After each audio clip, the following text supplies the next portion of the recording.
Paul Ryan, Condi Rice. Whew, what a job last night. That's what we'll talk about for lunch today. You know, it was worth having Ryan on the ticket just for that one-night speech.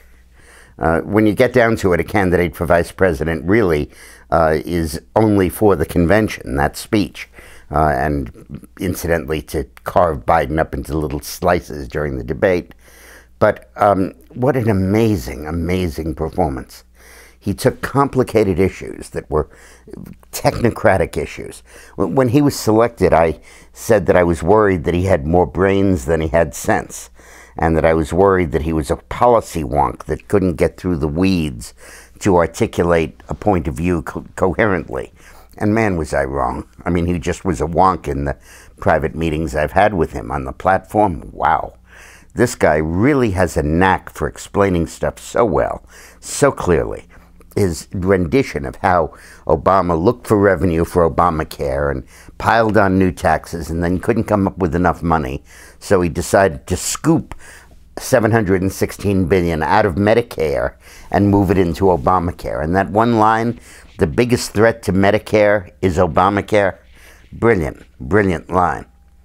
But there were two things that he did that are less evident, but very, very important strategically. First of all, he really went after the young vote. While most of his speech related to Medicare and to older people, his presence, his affect, the way he talked, the kind of stuff he talked about, really aimed at young people very effectively. When he said that on the campaign bus, Romney wanted to play his music, and Ryan said, "I hope this isn't a deal breaker, but my playlist goes from AC/DC to Zeppelin." That was terrific. And then when he said, I thought very movingly, that college graduates should not have to sit in their childhood bedrooms staring at the walls at their faded Obama posters, wondering when they're going to start their lives. I mean, wow, that hits home. That directly is a shot right at what used to be Obama's base. Going into this convention, young people, that is to say under 30, were voting for Obama by 50 to 41 in the Gallup poll. I'll bet he really closed that gap last night. And he also made Obama seem old. Here's this 42-year-old, or whatever he is. Obama's over 50 now. And he really managed to set up a generational contrast with Obama. Saying he was trying to sail his boat with yesterday's wind, and that his time has come and has gone. Just brilliant speech-making to really type Obama as the previous generation and empathize and identify with young people. Let's remember, by the way, he's the same age that John Kennedy was, and by the way, Theodore Roosevelt was, when they were elected president. So you really have a tremendous flank attack on Obama going after that young person's base. The other thing that he did that I thought was brilliant is he teed up the big question for September and October. If you have failed to deal with the economy in the last 4 years, what can you possibly do over the next 4 years that's any better than what you've already tried? What new ideas do you have? What is your new approach going to be? What is your solution? If all of your stuff hasn't worked so far, what have you been saving up for the second term? We'll deal with that a little bit more when we go into the Democratic convention next week. But it's a question that Obama can't answer for two reasons. One is he doesn't have a lot of ideas. And secondly, the ideas he has have nothing to do with recovery and everything to do with changing America into a socialist country, and he can't talk about them during the campaign. So by teeing up that question, it was a brilliant stroke and really sets up the whole future of the campaign. I thought Condoleezza Rice was amazing. I mean, I was wondering why she isn't on the ticket for vice president until Paul Ryan started to speak.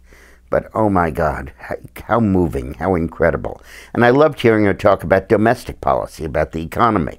When she came out and she said, when I can tell whether your child's going to get a good education based on what zip code you live in, then it's time for radical change.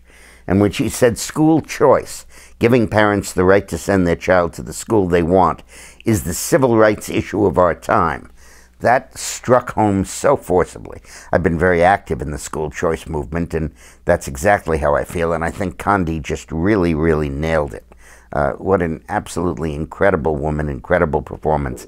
I'm glad Eileen and I once wrote a book called Condi versus Hillary, because they really are alternate models of feminine achievement. One following entirely an upper husband's career ladder, going to each level because of her husband, and Condi doing it entirely unassisted, entirely by herself. Condi built it. With the others, maybe they didn't build it.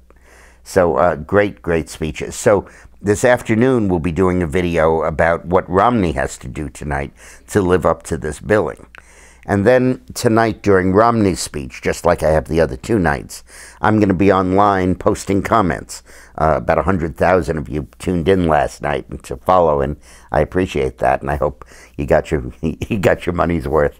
But I want to follow Romney's speech and comment on it as he's giving it. And then, of course, on Friday, we'll have a video talking about Romney's speech. Then next week, on Monday, there's no convention, but I will have a lunch video for you.